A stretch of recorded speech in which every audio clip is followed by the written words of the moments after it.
Então diz assim o texto, Lucas, capítulo de número 7, a partir do versículo 20. Dirigindo-se a Jesus, aqueles homens disseram: João Batista nos enviou para perguntarmos: és tu aquele que haveria de vir, ou devemos esperar algum outro? Versículo 21.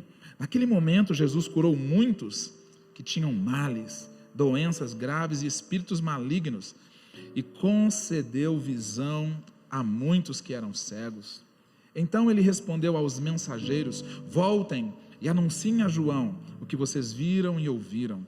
Os cegos veem, os aleijados andam, os leprosos são purificados, os surdos ouvem, os mortos são ressuscitados, e as boas novas são pregadas aos pobres. E feliz é aquele que não se escandaliza por minha causa. Estou no versículo 24 agora, que diz assim: depois que os mensageiros de João foram embora, Jesus começou a falar à multidão a respeito de João. Quem vocês foram ver no deserto? Um caniço agitado pelo vento? Ou foram ver um homem vestido de roupas finas? Ora, os que vestem roupas esplêndidas e se entregam ao luxo estão nos palácios. Afinal, o que foram ver? Um profeta? Sim, eu digo a vocês, mais que um profeta. Este é aquele a respeito de quem está escrito: enviarei o meu mensageiro à tua frente. Ele preparará o teu caminho diante de ti. E digo que entre os que nasceram de mulher, não há ninguém maior do que João. Todavia, o menor no reino de Deus é maior do que ele. Eu quero falar hoje sobre um assunto muito pertinente, que é crise. Talvez você não passou ainda, mas todo mundo na vida passa por uma crise em algum momento. João aqui está passando por uma das crises mais tenebrosas que existem. A crise da fé. O que é a crise da fé? São assaltos de dúvidas. Diga comigo, assaltos de dúvidas. Fala de novo, diga assaltos de dúvidas.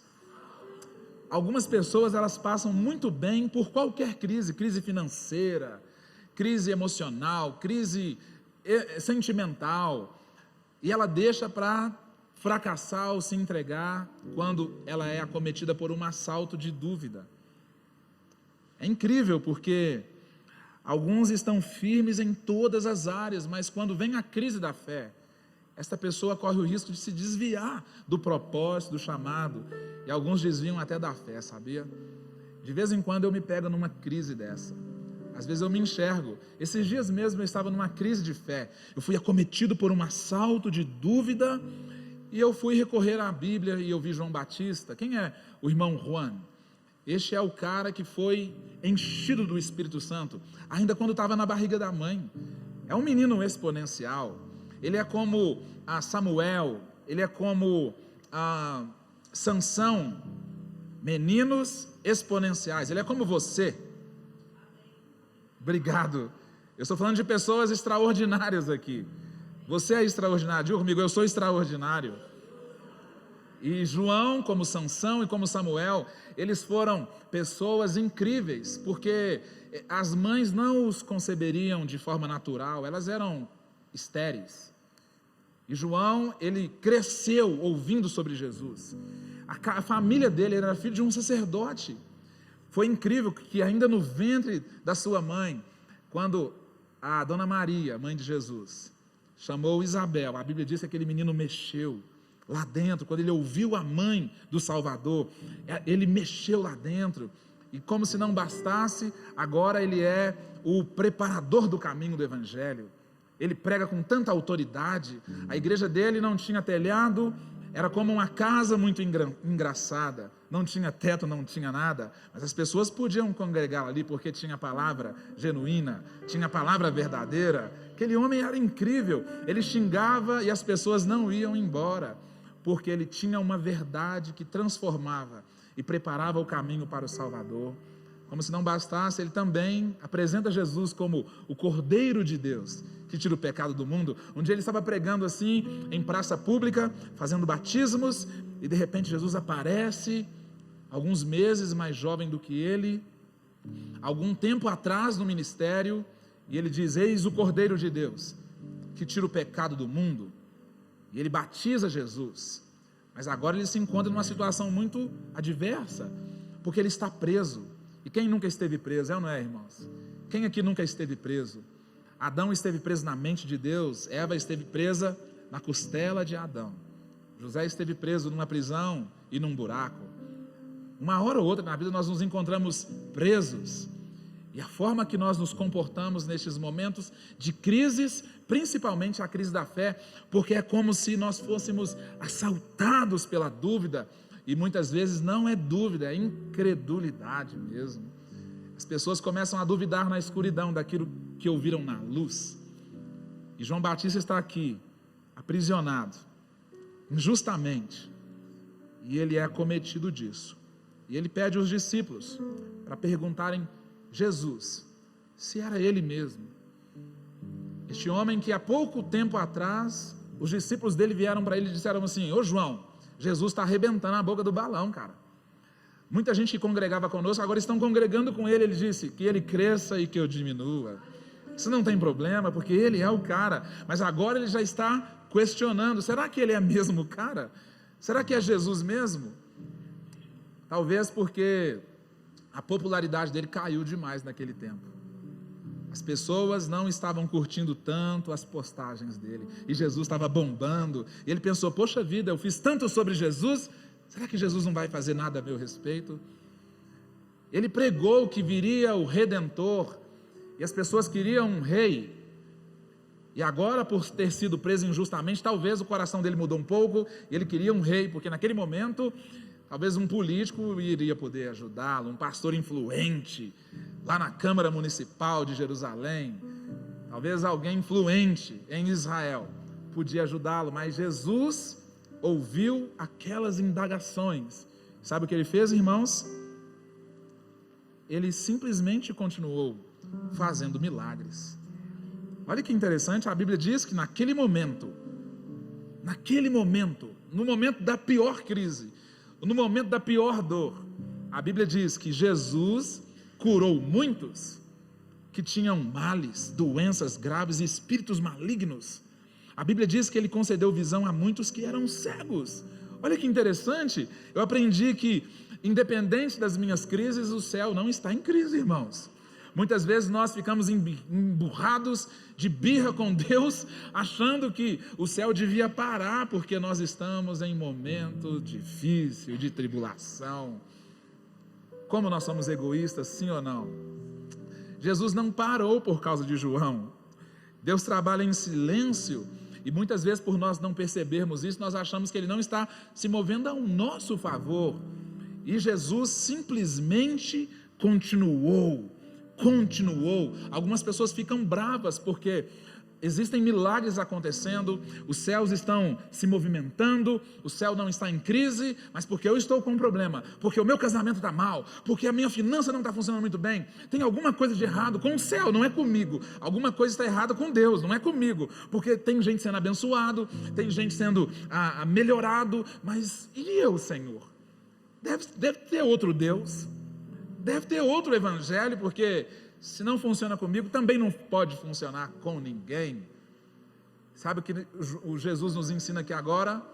Tire o seu ego do centro, porque o reino é muito maior do que o nosso problema, o reino é muito maior do que as minhas necessidades, o reino dos céus é muito maior do que qualquer dilema que você esteja vivendo. Então não justifica, muitas vezes na hora da crise, nós nos comportamos assim, queremos que Deus faça alguma coisa ao nosso respeito, e se Ele não fizer, Ele também não pode fazer nada a respeito de ninguém.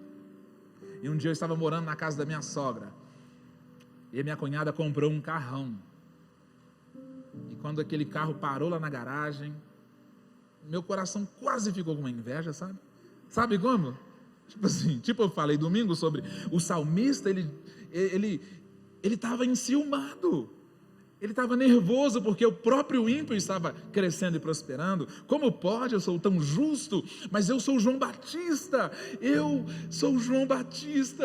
nazireu, eu como mel eu não como comida normal, eu vivo de jejum, eu não corto o cabelo como esses pecadores, estas raças de víbora. E o salmista disse: não é certo você sentir inveja dos pecadores, porque eles vão murchar.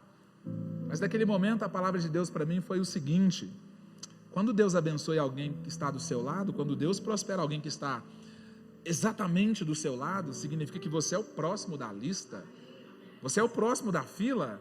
Então você tem que aplaudir aquilo que Deus está fazendo exatamente à sua volta, e não ficar assim: poxa vida, deve ter outro Jesus, porque não tem acontecido nada a meu respeito, deve ter outro Cristo. Será que existe outro? Será que eu vou ter que esperar outro? Aquele homem foi acometido de dúvida. Tem alguém comigo aí? Diga amém. Ninguém está imune a uma crise de fé. Talvez você esteja vivendo uma exatamente agora, com a sua fé abalada, cheio de dúvidas e questionamentos. Isso me leva para o meu segundo ponto, que o melhor remédio para uma crise de fé é colocar a atenção naquilo que Deus está fazendo. O melhor remédio para uma crise de fé é você prestar atenção naquilo que Deus está fazendo. Eu disse ontem num evento que nós temos a tendência de engrandecer o problema e não engrandecer o Deus que pode solucionar o problema. Pare de contar para Deus o tamanho do seu problema e comece a dizer para o seu problema o tamanho do seu Deus. Está na hora de nós prestarmos atenção naquilo que Deus está fazendo. Tinha uma mulher no culto, a Bíblia diz que ela andava encurvada, ela não podia endireitar-se por si só, e aquela mulher vivia olhando para baixo. Existe um grupo de pessoas que vivem olhando para baixo, elas não conseguem tirar o olho de baixo, elas estão tão adoentadas na emoção que elas são incapazes de olhar para o lado, e muito menos para cima. E a Bíblia diz que Jesus curou aquela mulher, e ela foi capaz de agora não olhar apenas para baixo, mas olhar para cima e olhar para o lado. Este é um bom esboço para você pregar. Para onde você tem conseguido olhar? Talvez você não tenha conseguido ver aquilo que Deus está fazendo, por causa do seu egoísmo, por causa do seu egocentrismo. A Bíblia diz, voltem e anunciem a João o que vocês viram e ouviram: os cegos veem, os aleijados andam, os leprosos são purificados, os surdos ouvem, os mortos são ressuscitados, e as boas novas são pregadas aos pobres. O culto não se resume no meu milagre pessoal. Uau! Tem gente que só glorifica quando Deus faz alguma coisa a respeito daquela pessoa. Isso fala mais de você do que do Deus que você serve, porque se você precisa só de um milagre, qualquer Deus pode te ajudar, mas se você precisa de um único Deus, só existe um único Deus, existe um único Senhor. Jó disse: ainda que os céus me matem, eu não perderei a minha esperança no Senhor, porque Ele é o Criador dos céus e da terra. A Bíblia diz que os céus proclamam a glória de Deus, e o firmamento anunciam as obras de suas mãos. É só você olhar aquilo que Deus tem feito, é só você olhar o que Deus tem realizado nos últimos dias. São pessoas sendo salvas, existem milagres acontecendo exatamente à nossa volta, mas nós somos tão egoístas, nós somos tão chatos, que nós não conseguimos prestar atenção naquilo que Deus está fazendo. Aí as nossas orações são cheias de mim. Devia ser mais us, devia ser mais they, devia ser mais eles, menos eu, porque o Evangelho de João Batista diz que ele cresça e que eu diminua, mas o de Jesus diz que eu morra para que ele viva. É diferente um pouco, porque agora é um nível acima, agora é hard. Antigamente o moço que está preso dizia que ele cresça, que eu diminua. Agora o moço que está solto diz: eu vou ser crucificado para que você morra e eu viva. Esta é uma boa palavra, sim ou não, irmãos? Esta é uma boa palavra. Existe uma geração de mimimi demais, tão egoísta, que não consegue prestar atenção e aplaudir aquilo que Deus está fazendo, aquilo que Deus está realizando. A crise de fé tem tornado muitas pessoas egoístas bravas com Deus, quando eles não trocam de igreja, eles trocam de fé, porque eles acham que Deus não é o suficiente. E o melhor remédio para a crise de fé é prestar atenção naquilo que Deus está fazendo. E o pior que pode acontecer é transferirmos as nossas frustrações para Deus. É terrível isso. Quantas vezes eu já me peguei assim: poxa Deus, por que tanta gente boa morre? Por que acontece tanta tragédia? Aí veio uma pergunta no meu coração: se Deus é bom, por que tanta coisa ruim acontece? Não. Se eu sou tão mal, por que Deus não me matou ainda? Viu aí? O outro gume da espada. Viu aí? A outra face. Porque se Deus é tão bom, por que tanta coisa ruim acontece nessa terra? Por que meu casamento está assim? Por que a minha família está nessa situação? Por que a terra está nessa coisa que está? Não, essa não é a pergunta certa. A pergunta certa é: se eu sou tão mal, por que Deus não me matou ainda? É porque Ele continua sendo bom. É porque Ele continua sendo Deus. Talvez você vai sair daqui curado desta crise de fé, deste assalto de dúvida, que muitas vezes se transforma em incredulidade. Eu conheço pessoas, eu falo porque todo dia alguém senta na minha sala e diz que se sente assim: estou numa crise, pastor, uma crise de fé, onde eu fui assaltado por dúvidas e incredulidade.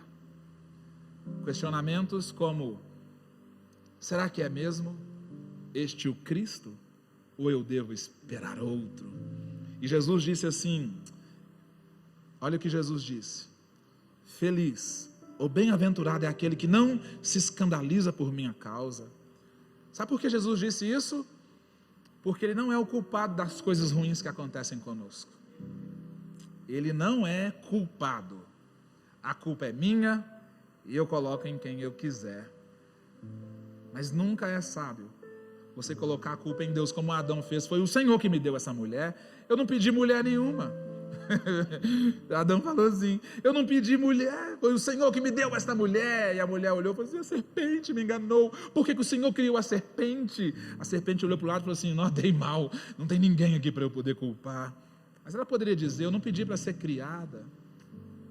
A questão é que feliz mesmo, bem-aventurado mesmo, são as pessoas que não se escandalizam, que não ficam bravas com Deus, que não param de orar, que não param de ler a Bíblia, que não param de congregar, como é costume de muitos na hora da crise. A primeira coisa que a pessoa cancela é a intimidade com Deus, é a vida da igreja, que não é um auditório cheio de pessoas.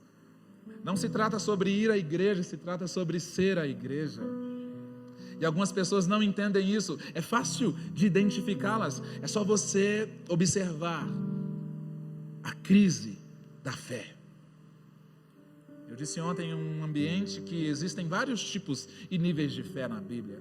Tem a fé grande, tem a fé pequena, tem a fé fraca, tem a fé forte. Tem a pessoa que tem muita fé, tem a pessoa que tem pouca fé. Existe a pessoa que não tem fé nenhuma, mas a Bíblia fala de um tipo de fé que é a fé de Deus. É a fé que vem de Deus. Esta fé que vem de Deus é etimologicamente o que dá origem à palavra fidelidade. A Bíblia diz que mesmo que você seja uma pessoa sem fé em algum momento, Deus permanece cheio de fé. Talvez é porque você, como eu em alguns momentos, depositamos ou linkamos a nossa fé em pessoas, quando nós precisamos mesmo da fé de Deus, porque em alguns momentos de crise, só a fé de Deus pode nos salvar. Você pode dizer um amém aí? Põe a mão no seu coração, deixa-me fazer uma oração. Senhor, encha-nos de fé. Nós cantamos: enche-me Deus, enche-me Deus, enche-me Deus, enche-me Deus. O Senhor não é culpado do nosso problema. Nós não podemos encontrar o motivo do nosso tropeço no Senhor, Pai, porque o Senhor fez ou deixou de fazer alguma coisa. O Senhor é o caminho, a verdade e a vida. Ninguém chega ao Pai se não for pelo Senhor. Ah, Senhor Jesus, batiza a tua igreja de fé agora, porque sem fé é impossível agradar ao Senhor. Depois desta pequena introdução, eu vou para o meu último ponto para a gente terminar. Alguém acreditou? Depois deste remédio, que é prestar atenção naquilo que Deus faz e não se escandalizar dele, nós temos que entender que um momento de dúvida não apaga uma vida de fé. Jesus disse assim: o que vocês foram ver no deserto? Um caniço agitado pelo vento? Sim. Ou foram ver um homem vestido de roupas finas? Eu gosto de João Batista porque ele dobrava, mas não quebrava. Ele não era como a geração de vidro, pessoas que quebram facinho, facinho. Este homem tomou tantas pancadas na vida, mas ele não quebrava. Ele envergava, mas ele voltava firme. E Jesus perguntou: o que vocês foram ver? Um homem vestido de roupas de marca? Pessoas luxuosas estão nos palácios. João não, ele é um profeta de verdade. Jesus está dizendo aqui, sabe por quê, irmãos? Jesus estava publicamente dando um testemunho de quem João era de fato, porque uma graça sempre flui em nossa direção, independentemente do momento de crise que nós estamos lidando. Se você santificar o momento que você está passando, exatamente agora, eu não falo de ressignificação, eu falo de santificação. Nós precisamos de entender que não é dar um novo sentido, é dar um sentido santo para aquilo. É diferente. Não é dar um sentido diferente, é dar um sentido santo. A Bíblia diz: quer comais ou bebais, não importa se você está comendo ovo ou caviar, tudo tem que ser feito para a glória de Deus. A Bíblia diz: em todas as circunstâncias, deem graças a Deus, agradeçam ao Senhor, independente do momento, porque é só um momento. Você já sabe, querido, que a Bíblia fala que o choro pode durar uma noite, mas a alegria sempre vem pela manhã. A questão é que nós precisamos de entender que o choro, ele é apenas um hóspede na nossa casa. Quem mora de verdade lá é a alegria que mora lá. Mas tem pessoas que têm dado um quarto para a tristeza morar. Existem pessoas que têm dado um quarto para a tragédia viver, sendo que a tristeza tem hora para ir embora. A alegria que mora lá, querido. Você pode dar um sorrisão aí agora? Diga assim: a alegria do Senhor é a minha força. A alegria do Senhor é a nossa força. Força, strength, força. Esta força que não vem de coisas que são volúveis.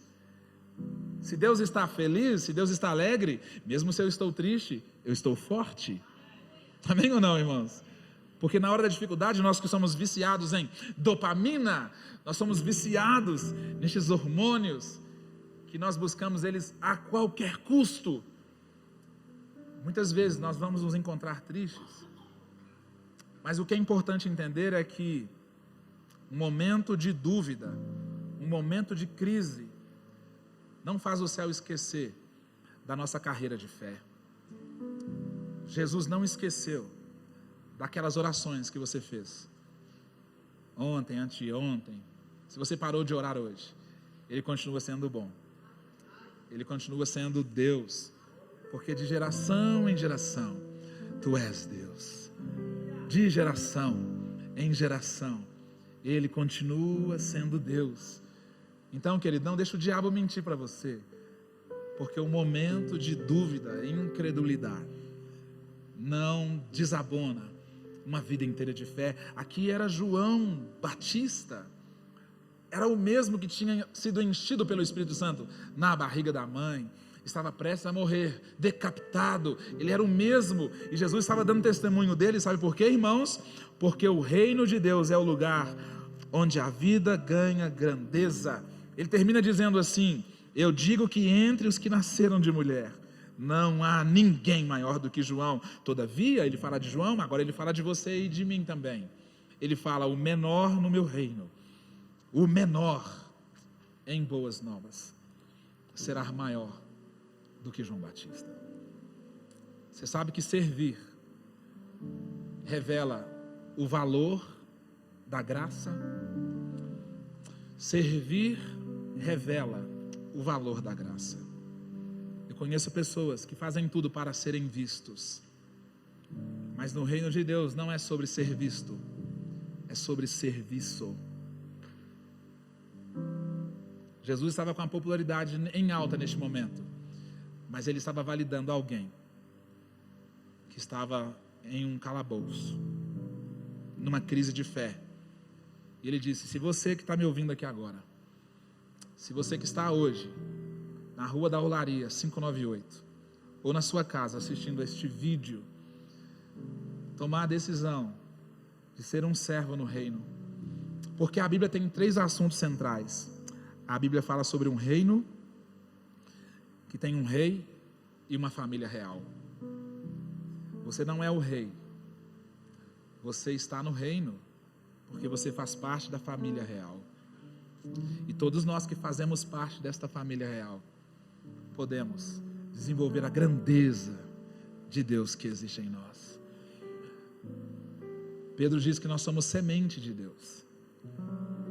Semente é aquilo que o marido coloca dentro da esposa e vira um filho. Ele fala que nós somos isso de Deus, que quando somos introduzidos na igreja, que é como um ventre, nós nascemos ali, nós nos desenvolvemos ali. João disse: filhinhos. Uma hora ele fala como jovens e uma hora ele fala com pais. A questão é que todos nós estamos assentados na mesa do rei. Independentemente do momento, nós podemos desenvolver. Sabe o que é desenvolver? É tirar o velcro, tirar aquilo que envolve. Olha quanto potencial tem aí assentado nessa cadeira que você está nela. Você já imaginou, cara, que poder que tem na sua vida? Porque uma pequena parte da sociedade se destaca tanto porque eles acreditaram naquilo. Talvez você não saiba ainda, mas tem algo de Deus dentro de você que precisa ser revelado, porque existe uma glória para ser manifesta. A Bíblia diz que a terra está ansiosa, aguardando a manifestação dos filhos de Deus. Se você é filho de Deus, fique em pé, por favor.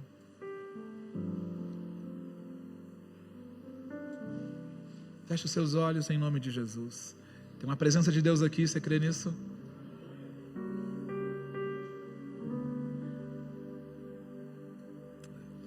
Feche os seus olhos. Talvez você entrou aqui essa noite assaltado de dúvida. Eu aprendi, queridos, na minha pequena jornada da caminhada cristã, que ninguém está imune, ninguém está imune, ninguém está imune, ninguém está imune a uma crise de fé. Eu queria orar neste momento, porque talvez você esteja aqui como João Batista, assaltado de dúvidas, em algum aspecto no seu coração. Já se sentiu assim, Edu? Eu também. Talvez algumas horas atrás eu estava lidando com isso, sabia, meu? As pessoas te veem, elas nem imaginam o que se passa no seu coração. Mas um momento de crise não desabona uma jornada de fé. O melhor remédio para lidar com isso é prestar atenção naquilo que Deus está fazendo. Talvez você não tenha aplaudido a Deus porque você acha que Ele não tem feito nada a seu respeito. É só você olhar e ver. Existe uma expressão na fotografia que é olhar e ver. Existem pessoas que olham e não conseguem enxergar. Tem gente que olha e não vê. É só você olhar e ver. Eu consigo ver.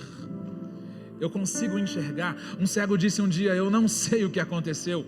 Eu era cego e agora eu consigo ver. Eu era cego e agora eu sou capaz de enxergar. Enxergar o que, João Batista? Que Jesus é o Filho do Deus vivo. Que Jesus está vivo. É a hora dele, é a hora dele, é o momento dele. Não se trata de mim, se trata dele. Não se trata de quem está cantando, se trata dele. Não se trata de quem está pregando, se trata dele. Não se trata de quem está dirigindo aquele carro, se trata dele. Não se trata de quem está recebendo aquele recurso, é tudo sobre ele, porque dele, por ele e para ele são todas as coisas. Ah, querido, se você tem sido assaltado de dúvida, eu quero encher o seu coração de esperança.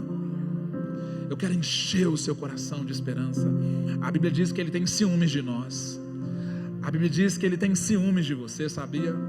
Talvez você esteja tão triste com Ele essa noite. Talvez você esteja tão decepcionada com Ele essa noite. Ele me mandou aqui dizer para você que Ele te ama. Ele ama você. Jesus ama você. Ele tem um plano para a sua vida. Jesus ama você. Escuta isso, irmãos. Põe a mão no seu coração. Talvez o seu coração esteja cheio de alguma coisa que não devia estar aí. Existem pessoas ressentidas. O que é ressentir? É sentir de novo, aí fica sentindo de novo, aí fica sentindo de novo, aí sente de novo alguma coisa que deu errado há 25 anos atrás. Aí o seu coraçãozinho, num momento como esse, ah, Senhor Jesus, por que, Pai? Por que no ano de 1702 o Senhor permitiu que isso acontecesse? Eu tomo a decisão hoje à noite de crer que o Senhor está vivo, que é o seu momento na minha vida e não o meu momento na sua vida, Senhor. É o momento de Jesus e não de João. É o momento de Jesus e não de Paulo. É o momento de Jesus e não de Dani. É o momento de Jesus e não de Tânia. É o momento de Jesus, que Ele cresça e que eu diminua, que Ele cresça, que Ele viva e que eu morra. A questão é que eu não tenho mais tempo, Senhor Jesus. O ano já está acabando, Pai. O ano já está acabando, a vida já está acabando. Eu não tenho tempo para perder com sentimentos de dúvida, de incredulidade, de medo, de insegurança. Ah, Senhor, o Senhor está nos preparando para algo extraordinário que está para acontecer, e eu não tenho tempo para perder com ressentimento, porque eu sei que o Senhor me ama. Enche o nosso coração agora de fé, Senhor. Batiza o nosso coração de fé, Senhor. Batiza o nosso coração de fé, Senhor, de intrepidez, de coragem, em nome de Jesus. Alguém vai saber que o Senhor está vivo na minha vida. Alguém vai ficar sabendo. Alguém vai ficar sabendo. Então, Senhor, tire a dúvida agora. Tire a insegurança. Tire o medo, ó Pai. Nos encha de coragem. Nos encha de coragem em nome de Jesus. Porque o Senhor tem ciúmes de mim. O Senhor tem ciúmes de mim. Vamos terminar cantando a última vez no início? Vai.